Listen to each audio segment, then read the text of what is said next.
Welcome to another 3D comparison video, getting started with Fusion.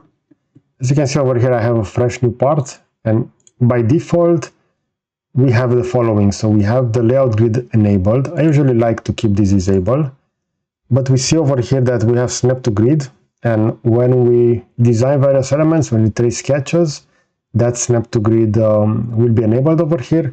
And also we have incremental move. Now, if you are working with freeform, I'm just going to create over here a box starting from this middle point. And as you can see, this will snap to the grid. So if I will move the mouse cursor close to a grid, it will snap. That is snap to grid. But let's take a look over here at the incremental. So if I'm just going to move this, you're going to see that this will go from 5 to 5 millimeters.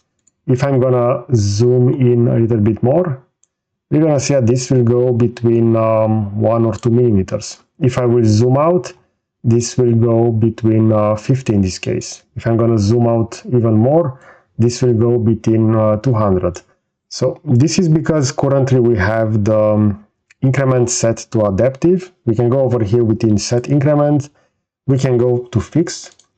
But in my opinion, I would recommend to not use adaptive either. So I would just disable the increment. I would disable layout and also snap to grid. So if you are mostly working with freeform, I do consider that those should not be added, because we're going to see over here various values, but we can always specify the exact value. Let's say that I want this to be 35.35, and I can type that in numerically. Now, depending on the work that you are doing, in some cases, maybe you want to have set some increments if you have some constraints. But usually I would recommend to have those disabled, both if you are working within freeform or if you are working within the solid or surface environment. Okay, so I hope you find this video useful. You're going to find a similar video over here on the left side, and I will also add a subscribe button to the right. So that's it. Thanks for watching.